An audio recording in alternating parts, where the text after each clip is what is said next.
Hey everyone, it's Dr. C, and today I am hanging out with a tiger from the Singapore Zoo while we talk about werewolves and other were creatures.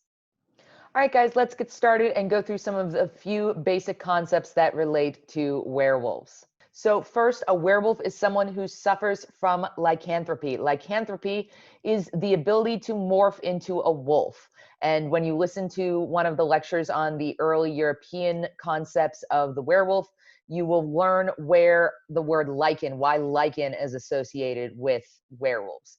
But lycanthropy is morphing into a human wolf hybrid, and it's a affliction. In other words, it's not done by choice, it's not done on command, it's something that happens because of a disease, an affliction, a sickness. So lycanthropy is a sickness that werewolves experience. Now, this is slightly different than therianthropy. Therianthropy is morphing into an animal-human hybrid. So lycanthropy is an example of therianthropy. It's one example of therianthropy where someone turns into a wolf-human hybrid.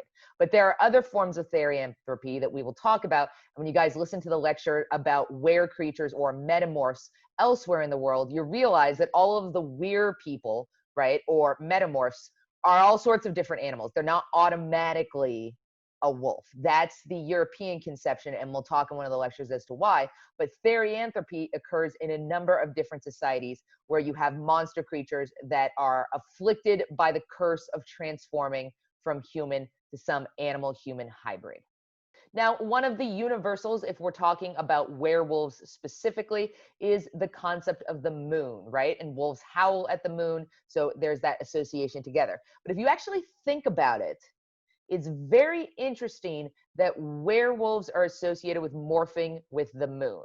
Now, women bleed on cycles, that's menstruation. And so they have a monthly cycle in which they become a different type of being, right? Like menstruation is magical. No other creature can bleed for 7 days and yet not die. Like that's pretty fucking magic if you ask me. So there's sort of this idea that perhaps part of the reason that lycanthropy and to a lesser extent therianthropy is associated with the cycles of the moon is because it's imitating the cycles that a woman experiences through menstruation.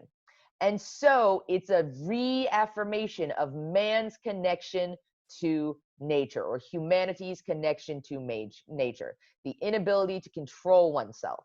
Werewolves are not always men, but they are usually depicted as men. Most were creatures are men. So just as a woman's menstruation brings her closer to nature, so does the werewolf and the moon bring man closer to nature. And so what are causes of lycanthropy? At various points in the Western historical tradition, there are the idea of wearing like wolf skins at inopportune times and getting cursed by that, accidentally being bewitched through salves or potions, sleeping under the moon in inappropriate ways. That's a very common like folklorish belief that we see in Central Europe.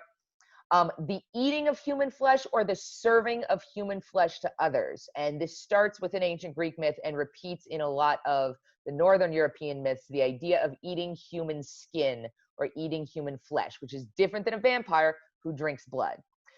Lycanthropy is often seen as a curse. Like I said, it's an affliction. So it's often a curse from a saint, a curse from God or the gods, or a curse from witches, or a curse that occurs because you killed a witch, etc.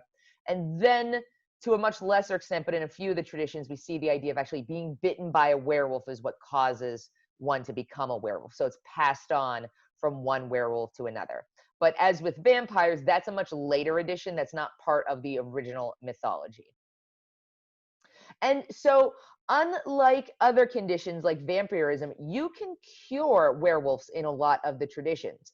And the main way to do this is to consume wolf's bane, which is a plant which is believed when it's eaten, it's the bane of wolves, it causes wolves to go away and will actually cure werewolfism.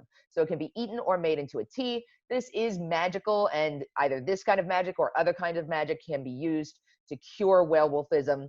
Sometimes cutting the scalp or removing the fur is an idea that's sort of expressed as this is a way to cure somebody of werewolfism. Also causing the stigmata, so driving nails through the hands. This is a religious way. There are other forms in Christianity of curing werewolves through holy water or other things like that, but the stigmata or other kinds of hyper religious actions are also sometimes used as cures for werewolves. However, you cannot always cure werewolves. Sometimes you have to kill a motherfucker, right? So how do you kill werewolves? Werewolves are associated with the moon, as I already stated. Silver and Mercury are also associated with the moon. I don't mean Mercury the planet. I mean Mercury like it used to be known as Quicksilver, the metallic liquid that used to be used in thermometers. We don't use it anymore because it's hella dangerous. You can get mercury poisoning very easily. But there was this idea that silver and Quicksilver, silver and mercury, because they were reminiscent of the moon, could be used to kill werewolves. And so shooting them with a silver bullet, stabbing them with a silver blade, for example, these were ways to kill a werewolf. In addition, you could use some of the same techniques that were used on vampires, stake them through the heart, cut off their heads, stake them in the mouth, etc., etc. So these were also ways to kill a werewolf. Okay, guys, thank you so much for lecture. I hope you understood and now are comfortable with these basics of the werewolf. Thanks for listening.